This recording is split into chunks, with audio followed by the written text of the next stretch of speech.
থেকে আমাদের 1200 সিপিইউ, আমাদের সিপিইউর প্রথমে যাইতে হবে হলো এটা মডেল কত 1212C ডিসি ডিসি, এটাতে গেলাম। এরপরে মিলাতে হবে হলো পার্ট নাম্বার, কোন পার্ট নাম্বারে আছে। তবে আমার যেহেতু মুখস্থ, আমি এটা এই 40 তে আছে, ভার্সন ফার্মার ভার্সন 4.4। আগের মডেলগুলো ফার্মার ভার্সন দেখেন ডাউনগ্রেড আছে। অ্যাড দিলাম। তো আমার সিপিইউ তো আমরা নিলাম, হ্যাঁ।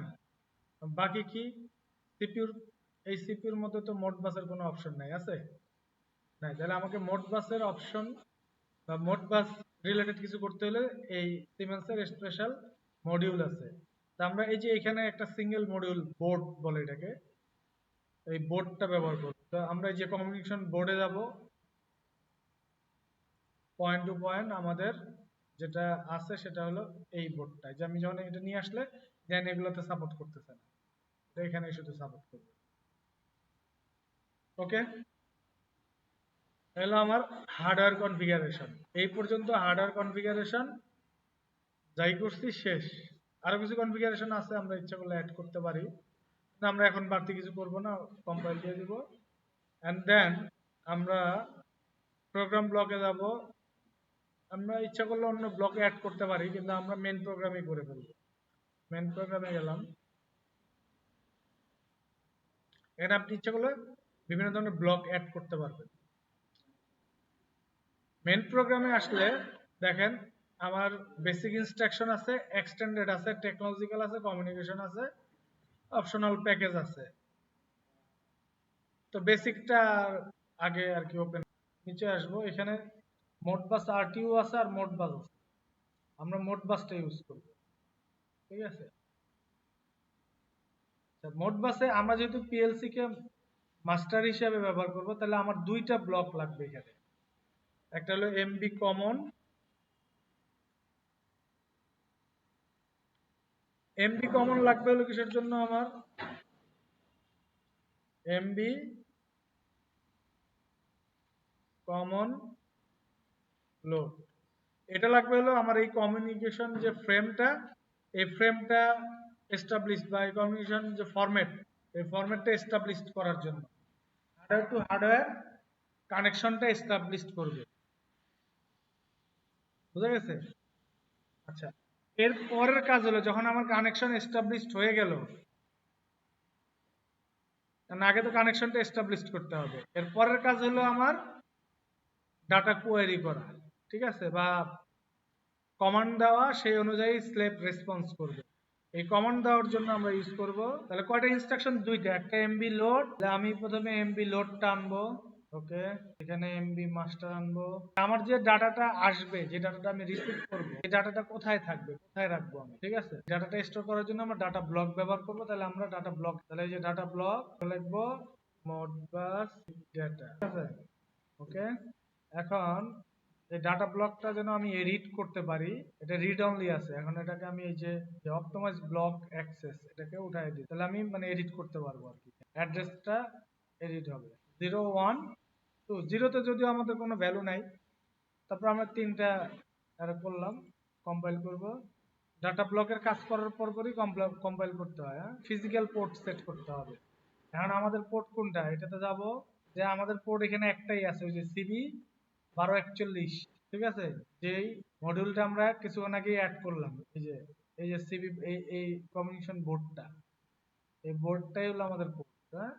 এরপরে হলো বট রেট। বট রেট কত আছে আমাদের স্লেবে, 9600 স্লেবে আছে। কেন 9600? প্যারিটি 0 মানে নন, প্যারিটি নন আছে। এখন এখানে কিছু স্ট্যাটাস আছে, যদি কোনো এরর হয় তাহলে স্ট্যাটাস দেখাবে, লাইন বিজি থাকলে বিজি দেখাবে, ডান থাকলে ডান স্ট্যাটাস। আচ্ছা, এখানে আমরা দিলাম লোড ডান এরর, এটাও যদি কোনো এরর থাকে এটা হাই থাকবে। এরপরে স্ট্যাটাস কোড দেখাবে, ফাংশন কোড, যে সরি এরর কোড দেখাবে, তাহলে এটা লিখলাম এরর কোড। ভেরিয়েবল তৈরি করতেছি, হ্যাঁ, এগুলো ভেরিয়েবলের নাম, আপনি আপনার নামও দিতে পারেন, কোনো সমস্যা নেই, কিন্তু আমি এমন একটা নাম দিচ্ছি যেটা যেন বোঝা যায় যে আমি আসলে এই ভেরিয়েবলটা কি কাজে ব্যবহার। পয়েন্ট ট্যাগ, এখান থেকে আপনি গ্লোবাল মেমোরি দিয়ে দেন, global memory define, global memory use স্লেভের কারেন্ট ডাটা চেঞ্জ হয়ে গেছে, এই কারেন্ট ডাটা যে চেঞ্জ হলো, এখন রিয়েল টাইম ডাটা তো আমি এখানে দেখতে পারতেছি না রিকোয়েস্ট না দিলে। অর্থাৎ স্লেভ থেকে রিয়েল টাইম ডাটা নিতে হলে আপনাকে কত সময়ে আপনি ডাটা নিতে চাচ্ছেন তত সময় পর পর রিকোয়েস্ট পাঠাইতে হবে। একবার রিকোয়েস্ট করবেন একটা ডাটা দিব, এরকম না যে একবার রিকোয়েস্ট করবেন সারা জীবন ডাটা দিবে, তা একবার রিকোয়েস্ট করবেন ডাটা দিল, দ্বিতীয়বার যখন স্লেভে কোনো আপডেট হবে তখন কিন্তু আপনাকে ডাটা দিবে না। এই যে রিকোয়েস্ট করবে কখন জানেন, তাহলে আপনার রিকোয়েস্টটা পাঠাবে, ট্রু হলে এই ওপেন ক্লোজ হয়ে যাবে। আমার এই ডিভাইসের জন্য এমবি মাস্টারের জন্য এখান থেকে আমি এমবি মাস্টার ডিবি সিলেক্ট করে দিই। আচ্ছা, আর রিকোয়েস্ট করবো কতক্ষণ পর পর, ওই যে আমরা যে সিস্টেম প্যারামিটার তৈরি করলাম কিছুক্ষণ আগে, একটা ব্লক দিয়ে দিলাম। ওকে, এই পর্যন্ত আমার ঠিক আছে, এই পর্যন্ত প্রোগ্রাম করা শেষ। সার্চ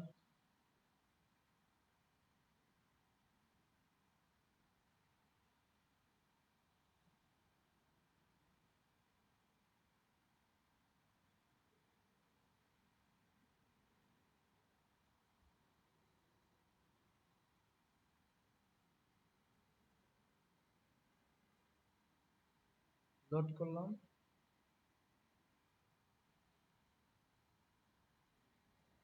তো আমার ডাটা লোড কমপ্লিট। হ্যাঁ,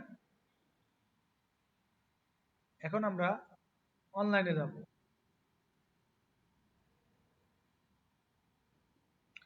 আচ্ছা, অনলাইনে দেখেন লোড ট্রু আসছে না। আচ্ছা, প্রথমে আমরা যেটা করছি এখানে আমি দেখাচ্ছি, আমি আরেকটু জাস্ট ইয়ে করবো, আরেকটু রিক্যাপ করবো। দুইটা আমরা অর্গানাইজ ব্লক ব্যবহার করছি, ঠিক আছে। তো মেন ব্লকটা যেটা প্রোগ্রাম সাইকেল হিসাবে কাজ করবে, কন্টিনিউয়াসলি এটা চলতে থাকবে লুপ, কখনো স্টপ হবে না, পিএলসি যতক্ষণ রান থাকবে এই লুপটা চলতে থাকবে। আচ্ছা, আরেকটা হলো আমাদের স্টার্টআপ অর্গানাইজ ব্লক আমরা ব্যবহার করছি, যেটা পিএলসি রান করার সময়ই শুধু প্রথমেই এটা এক্সিকিউট হবে, কিন্তু এরপরে যেটা হবে মেন প্রোগ্রামে এটা চলে যাবে, এটা আর এক্সিকিউট হবে না, এটা এক্সিকিউট হওয়া বন্ধ হয়ে যাবে। তার মানে দেখেন এখানে এখন গ্রে গ্রে আউট হয়ে রয়েছে। তো এইটাতে আমরা যেটা করছি, এখানে আমরা কমিউনিকেশন যে ফ্রেমটা, আমার যে কমিউনিকেশন প্যারামিটার, সেটা আমরা কনফিগার করছি যেন আমার স্লেভের সাথে মাস্টার কানেক্টেড হয় ফিজিক্যাল মিডিয়ার মাধ্যমে। ফিজিক্যাল মিডিয়া হিসেবে কি ব্যবহার করছি, RS485 ব্যবহার করছি। দেন আমরা মেনে হলো রিকোয়েস্ট পাঠাইছি, কাকে রিকোয়েস্ট পাঠাইছিল, আমার স্লেভকে, অ্যাজ পার আমার যে সেন্সরের ম্যানুয়াল অনুযায়ী। সেন্সরের ম্যানুয়ালে ডিফাইন করা ছিল যে ফাংশন ব্লক 4 হোল্ডিং রেজিস্টার আমাদের রিড করতে হবে, সেজন্য আমরা এখানে অ্যাড্রেসটা 3001 ব্যবহার করছি, যেটার ফাংশন পোর্টটা হলো 4। আচ্ছা, আর এখানে আমরা মোড 0 ব্যবহার করছি। মোড 0 কেন ব্যবহার করছি, সিমেন্সের নিজস্ব একটা মোড আছে,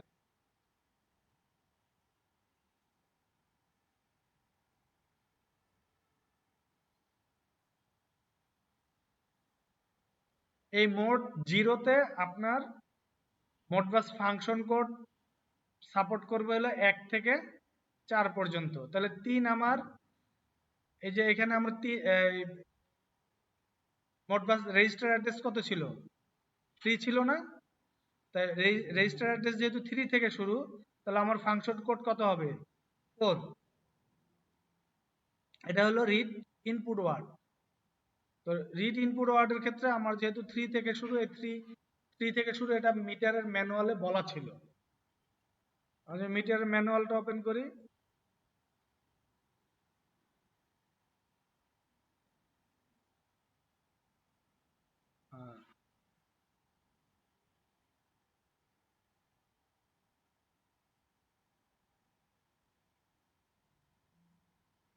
মিটারটা কোথায়, আচ্ছা এনিওয়ে মিটার ম্যানুয়ালটা তো গতকালকে আমরা দেখছিলাম আর কি। আচ্ছা, এখানে আরেকটা কোশ্চেন হলো যে আমি এখানে কিছু বাই ডিফল্ট ভেরিয়েবল বা এই যে ক্লক ব্যবহার করছি, ঠিক আছে। এখানে আমার ক্লকের প্রয়োজন, যেহেতু আমি রেসপন্স করতেছি। রেসপন্সটা তো যদি আমার রেসপন্স ভ্যালুটা অন হয়ে থাকে তাহলে কি হবে, আমার ডাটা আপডেট হবে না। তাহলে আমাকে রেসপন্স করতে হবে, সরি কোয়েরি করতে হবে, স্লেভ রেসপন্স করবে। তো এই কোয়েরি যে আমি এখানে একটা ওপেন কন্ট্যাক্ট ব্যবহার করছি ক্লক হিসাবে, যে 5 হার্টজ এর ক্লক। এই ক্লকে একটা মেমোরি অ্যাড্রেস আছে। কোশ্চেন ছিল এই মেমোরি অ্যাড্রেসটা কোথা থেকে আসছে। এটা আমরা মূলত এটা প্রি ডিফাইন্ড মেমোরি অ্যাড্রেস, যেটা আমরা প্রথমেই প্রোগ্রামের শুরুতেই তৈরি করে নিয়েছিলাম। আমরা প্রোগ্রামের শুরুতে যাই,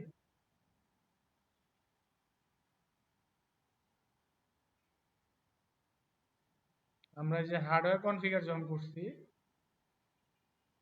তখন আমরা এখান থেকে যে সিস্টেম অ্যান্ড ক্লক মেমোরি, এই যে এখান থেকে দেখেন আমরা এটা টিক এনাবল করে দিছি।